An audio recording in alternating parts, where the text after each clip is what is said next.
Hello everyone, welcome to సుమాస్ kitchen. ఈరోజు masala meal maker curry చేస్తున్నాను. దానికి కావాల్సిన ఇంగ్రీడియంట్స్: మీల్ మేకర్, కొబ్బరి, గసాలు, చెక్క, లవంగ, ఇలాచీ, మిరియాలు, వాటర్ మెలన్ సీడ్స్, ధనియాలు, బగారా ఆకులు, పసుపు, కారం, ఉప్పు, 2 టమాటాలు కట్ చేసి పెట్టుకున్నది, అల్లం వెల్లుల్లి పేస్ట్, ఒక పెద్ద ఆనియన్ సన్నగా కట్ చేసి పెట్టుకోవాలి. ముందుగా మీల్ మేకర్లని ఒక గిన్నెలో వేసి వేడి నీళ్ళు పోసి పక్కన పెట్టుకోవాలి. ఇప్పుడు స్టవ్ పైన ప్యాన్ పెట్టి డ్రై రోస్ట్ చేసుకోవాలి. సన్నగా కట్ చేసిన కొబ్బరి కాస్త వేగాక ధనియాలు, చెక్క, లవంగ, ఇలాచీ, మిరియాలు వేసుకొని వేగనివ్వాలి. వేగిన తర్వాత వాటర్ మెలన్ సీడ్స్, గసాలు వేసుకొని స్టవ్ ఆఫ్ చేసుకోవాలి. ప్యాన్ వేడికి అవి వేగిపోతాయి. స్టవ్ ఆఫ్ చేసుకొని ఇప్పుడు రోస్ట్ చేసిన ఇంగ్రీడియంట్స్ని ఒక ప్లేట్లో వేసుకొని చల్లార్చుకోవాలి. చల్లారిన తర్వాత మిక్సీ జార్లో వేసుకొని గ్రైండ్ చేసుకోవాలి. అందులోనే కట్ చేసి పెట్టుకున్న టమాటాలు యాడ్ చేసి గ్రైండ్ చేసుకోవాలి.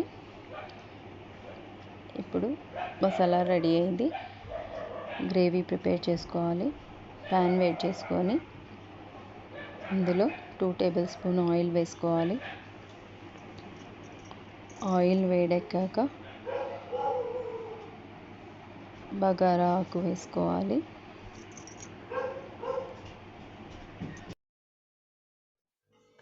బగారా ఆకు వేగాక సన్నగా కట్ చేసి పెట్టుకున్న ఆనియన్స్ వేసుకోవాలి. ఆనియన్స్ త్వరగా వేగాలంటే సాల్ట్ వేసుకోవాలి. సాల్ట్ వేసుకుంటే త్వరగా వేగుతాయి. నేను ఇక్కడ కర్రీకి సరిపడా సాల్ట్ వేసుకుంటున్నాను. వేసుకొని కలుపుకొని కాస్త ఆనియన్ వేగినాయి. ఇప్పుడు పసుపు వేసుకోవాలి. అలాగే 1 టేబుల్ స్పూన్ అల్లం వెల్లుల్లి పేస్ట్ వేసుకొని కలుపుకోవాలి. పచ్చి వాసన పోయే వరకు వేయించుకోవాలి. వేగాక 1 స్పూన్ కారం వేసుకోవాలి. కారం మనం టేస్ట్కి తగ్గట్టు వేసుకోవాలి. వేసుకొని వేగనివ్వాలి.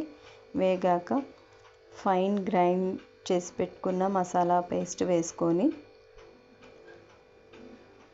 అందులో జార్లో కాస్త వాటర్ వేసి అవి కూడా యాడ్ చేసుకొని కలుపుకోవాలి.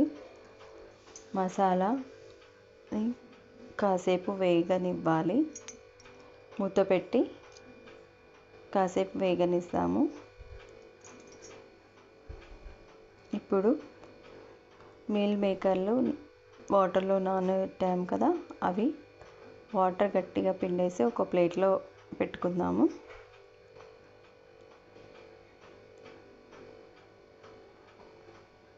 ఒక ప్లేట్లో వేసుకొని పక్కన పెట్టుకోవాలి. మూత తీసి చూద్దాము. మసాలా వేగింది, ఆయిల్ పైకి వచ్చింది కాబట్టి వేగింది. ఇప్పుడు సాల్ట్, కారం టేస్ట్ చూసి అడ్జస్ట్ చేసుకోవాలి. ఒకవేళ తక్కువ ఉంటే వేసుకోవాలి. ఇప్పుడు మీల్ మేకర్లని యాడ్ చేసుకోవాలి. యాడ్ చేసుకున్న తర్వాత ఒకసారి కలిపి మనకు గ్రేవీకి వాటర్ పోసుకోవాలి. నేను ఇక్కడ హాట్ వాటర్ వేసాను. మన గ్రేవీ కన్సిస్టెన్సీని బట్టి నీళ్ళు పోసుకోవాలి. పోసుకున్న తర్వాత మూత పెట్టి 5 నిమిషాలు ఉడకనివ్వాలి. ఇప్పుడు మూత తీసి చూద్దాము. కొంచెం పల్చగా ఉంది గ్రేవీ. ఇంకాసేపు మూత పెట్టి 2 మినిట్స్ పెడదాము. 2 మినిట్స్ అయ్యాయి. మూత తీసి చూద్దాము. గ్రేవీ థిక్గా అయింది. మసాలా కర్రీ రెడీ అయింది. లాస్ట్కి కొత్తిమీర వేసి స్టవ్ ఆఫ్ చేసుకోవాలి. ఇప్పుడు డిష్ అవుట్ చేసుకుందాము. ఈ కర్రీ బిర్యానీకి, వెజ్ పులావ్కి, జీరా రైస్కి, చపాతీలకు చాలా బాగుంటుంది.